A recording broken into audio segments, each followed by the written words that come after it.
Un roman qui s'ouvre sur un accident sur une plateforme offshore, quelque part dans le Grand Nord, au large de la Norvège.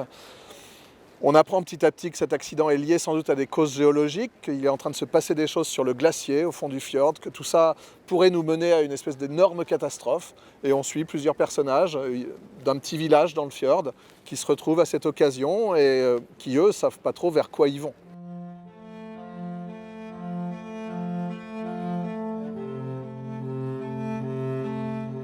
Alexergue, je l'ai tiré de la Bible, et c'est vrai que c'est un peu inhabituel chez moi.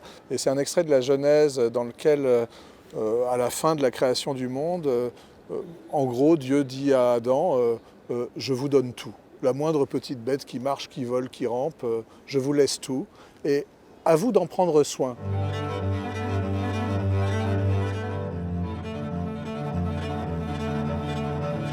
Ça vient de deux endroits, climax, en fait. Ça vient à la fois de l'écologie, parce que le climax, c'est en quelque sorte la résilience du milieu, c'est de l'environnement, si tu veux. C'est le retour à l'équilibre d'une série écologique qui a commencé par être un peu attaquée, par régresser, et puis qui va revenir à l'équilibre doucement.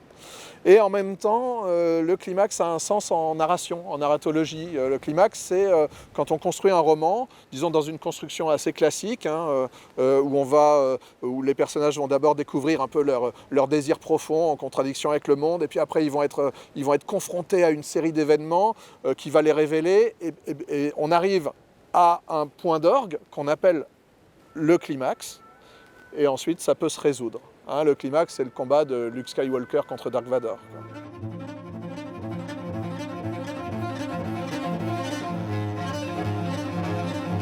Sans doute, j'ai pas écrit un roman d'aventure, évidemment, au sens du roman d'aventure, de la grande époque du roman d'aventure au 19e et tout ça, mais il y avait quand même de ça. C'est-à-dire, à partir du moment où je me suis intéressé au Nord, d'abord à travers simplement un désir de paysage, de lumière, etc. Bon, quand même, on est obligé de s'intéresser à l'histoire de cette conquête.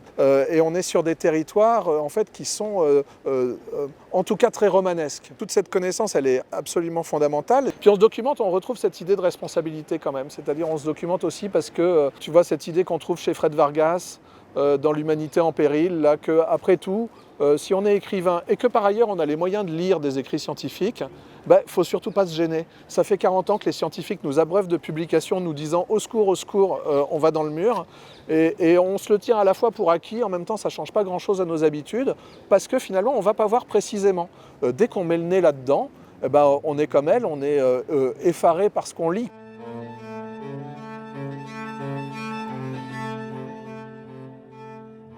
Peut-être que l'écrivain il a plus une espèce de responsabilité que d'engagement. Parce que c'est pas rien, une fiction c'est des personnages, mais vous faites croire aux gens qui sont vivants, il leur arrive des trucs, donc on crée vraiment cette espèce d'illusion de vie, et donc cette responsabilité vis-à-vis de la fiction, si la fiction est bien faite, c'est aussi une responsabilité vis-à-vis du monde, parce que la fiction, elle raconte le monde dans lequel on vit, elle est comme une couche qu'on ajoute au monde, quoi.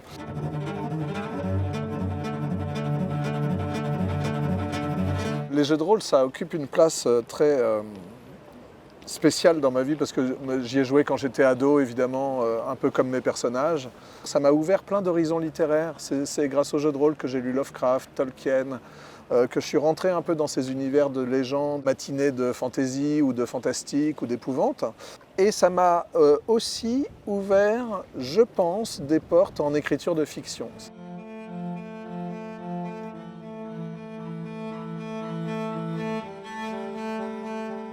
Mais ça, c'est ce que j'appelle mes rouleaux. J'ai commencé à punaiser des trucs et en fait, je me suis rendu compte que c'était génial, quoi. C'est-à-dire, au bout d'un moment, au bout de 6 mois, j'avais tout mon roman éclaté au mur, quoi.